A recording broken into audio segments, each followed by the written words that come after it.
ये कहानी एक ऐसे बच्चे की है जिसके पास ना जूते थे ना किताबें, लेकिन उसके सपनों के पंख इतने मजबूत थे कि पूरी दुनिया झुक गई। अगर कभी खुद पर भरोसा डगमगाने लगे तो बस इस बच्चे को याद करना। नाम था दीपक, जो झारखंड के एक छोटे गांव में रहता था। उसके पास न जूते थे न बैग, बस एक सपना था, पढ़ लिखकर इंस्पेक्टर बनने का।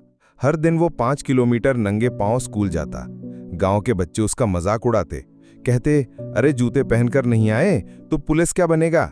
लेकिन दीपक रोज चुपचाप चलता रहा। उसकी आंखों में एक जिद थी, एक दिन दिखाऊंगा। एक दिन स्कूल में एक प्रतियोगिता हुई और दीपक ने बिना किताब के पहला इनाम जीत लिया।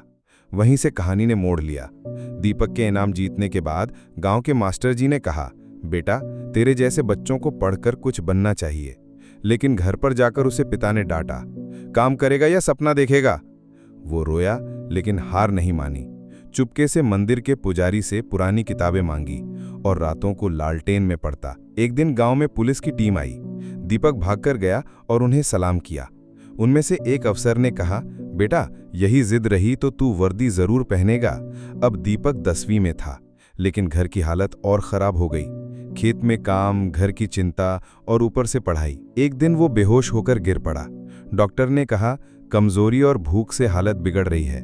गांव के कुछ लोगों ने चंदा करके उसे खाने और पढ़ने का सामान दिया। दीपक फिर से उठा और इस बार पूरा गांव उसकी मेहनत का गवाह बन गया। गांव में होली का त्योहार था।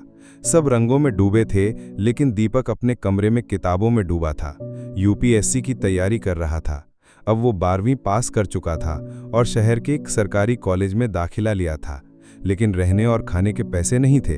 वो दिन में कॉलेज और रात को होटल में बर्तन धोने का काम करता। एक दिन कॉलेज में एक प्रोफेसर ने कहा, तुम जैसे लड़के अफसर नहीं बनते बेटा।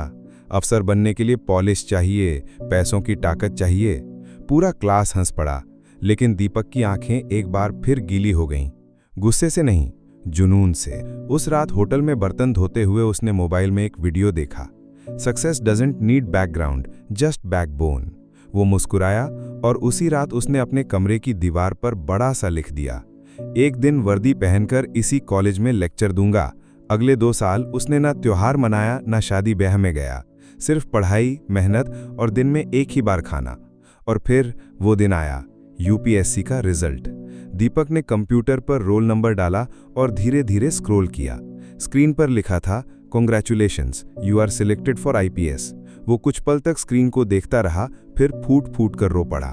क्या दीपक का सपना पूरा हुआ? गांव लौटेगा या शहर में ही नौकरी करेगा? जानिए पार्ट 2। दीपक की कहानी अभी अधूरी है, ये तो बस शुरुआत थी। असली इम्तिहान तो अब शुरू होगा, जब सपनों से टकराएगी गरीबी, समाज और हालात। जानिए कैसे दीपक ने पहले थप्पड़ से अपनी पहली आग जलाई। जल्दी आ रहा है पार्ट 2।